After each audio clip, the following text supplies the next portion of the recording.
धुळे महानगरपालिकेच्या निवडणुकीच्या निमित्ताने महायुतीच्या चर्चा सुरू असताना दुसरीकडे मात्र भारतीय जनता पार्टीने आपल्या इच्छुक उमेदवारांच्या मुलाखती संपन्न केल्या आहेत. तर आता दुसरीकडे महायुतीतलाच घटक पक्ष असलेल्या शिवसेना शिंदे गटाच्या वतीने आता मुलाखती सुरू करण्यात आलेल्या आहे. आपण जर बघितलं तर या संपूर्ण धुळे महानगरपालिकेची जी जबाबदारी आहे ही ज्या काही आमदार आहेत शिवसेनेच्या मंजुळाकर यांच्याकडे देण्यात आलेली आहे. आणि या ठिकाणची जी काही समिती आहे ही समिती या ठिकाणी नेमण्यात आलेली आहे. महानगर प्रमुख असतील, जिल्हा प्रमुख असतील किंवा ज्येष्ठ नेते असतील, हे आता या ठिकाणी मुलाखती घेत आहेत. आणि शिवसेनेच्या शिंदे गटाकडे जवळपास 200 लोकांनी अर्ज केलेले आहेत. इच्छुक उमेदवारांनी आता मुलाखती सुरू करण्यात आलेल्या आहेत. आपण जर बघितलं या ठिकाणी आता आमदारांच्या या कार्यालयामध्ये या ठिकाणी मोठ्या संख्येने हे जे काही कार्यकर्ते आहेत ज्यांना उमेदवारी हवी आहे असे कार्यकर्ते या ठिकाणी आलेले आहेत आणि आता मुलाखती सुरू करण्यात आलेल्या आहेत. या ठिकाणी आपल्या समोर आमदार मंजुळा गावित यांच्याशी आपण बोलणार आहोत.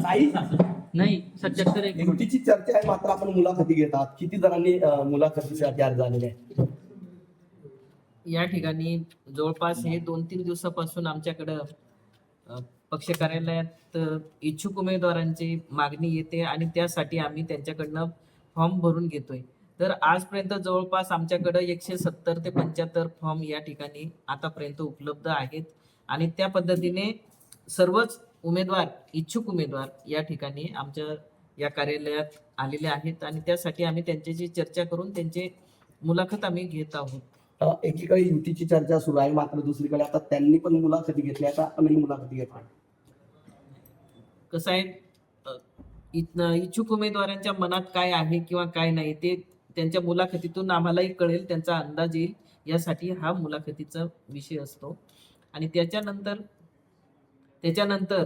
हे भारतीय जनता पक्ष आणि शिवसेना यांची महायुती होणार आहे आणि ते महायुतीच्या तयारीनेच आम्ही हे सर्व काही तयारी करत आहोत.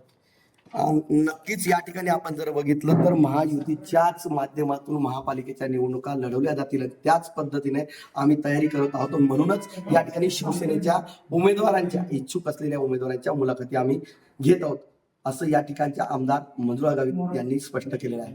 मनीष माचोळे, TV9 मराठी, धुळे.